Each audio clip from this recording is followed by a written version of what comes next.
یہ جو مہنگائی کی آپ بھی آپ ظاہر لوگوں سے ملتے ہیں، خود بھی آپ دیکھتے ہیں، ہماری پالیسیز کے حوالے سے کہتے ہیں جی کہ سیاسی استحکام آئے گا تو معاشی استحکام بھی آئے گا، لیکن اگر پی ٹی آئی کے 4 سال دیکھیں تو استحکام تھا نا، مضبوط حکومت تھی، 1 پیج تھا، مل کے فیصلے ہوا کرتے تھے، لیکن اس وقت معیشت ایسی گڑبڑ اور عجیب سے راستے پہ چلی، آئی ایم ایف کا ایگریمنٹ بھی ہوا، ابھی تک وہ سنبھل نہیں سکی۔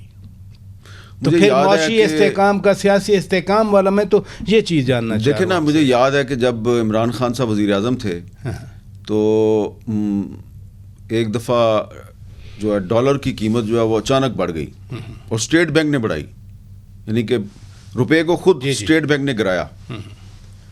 تو وزیر اعظم سیکریٹریٹ میں عمران خان صاحب سے انٹرویو کر رہا تھا، تو میں نے ان سے کہا کہ آپ تو کہتے تھے کہ میں آئی ایم ایف کے ساتھ ایگریمنٹ کرنے کی بجائے خودکشی کرنے کو ترجیح دوں گا، تو یہ کیا کیا؟ آئی ایم ایف کے دباؤ پہ آپ نے روپیہ گرا دیا ہے۔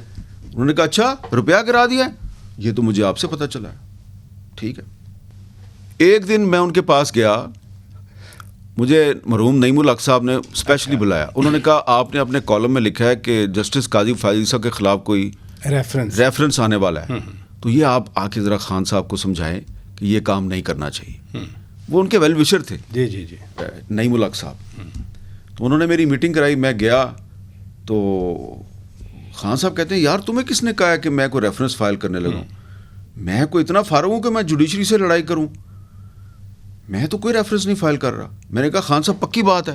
انہوں نے کہا پکی بات ہے، تو تم جا کے بتا دو قاضی فائز عیسیٰ کو۔ میں کہا میرا اس سے کوئی رابطہ نہیں ہے۔ ہم کیوں بتائیں؟ یہ اس نے مجھے نہیں بتایا اور اس کو پتہ بھی نہیں ہے۔ اچھا بس ٹھیک ہے، ان کو میں بتا دوں گا کہ میں نے فائز عیسیٰ پہ ریفرنس فائل نہیں کرنا۔ پھر کیا نا، 3 دن کے بعد فائل کر دیا۔ ٹھیک ہے نا، اور اب کہتے ہیں جی ہمیں تو بیرسٹر فروغ نسیم نے کہا تھا۔ تو اس میں فروغ نسیم صاحب کا کردار یہ تھا کہ پھر فروغ نسیم صاحب کو کہا گیا کہ آپ جا کے خان صاحب کو کنونس کریں کہ یہ کام بڑا ضروری ہے۔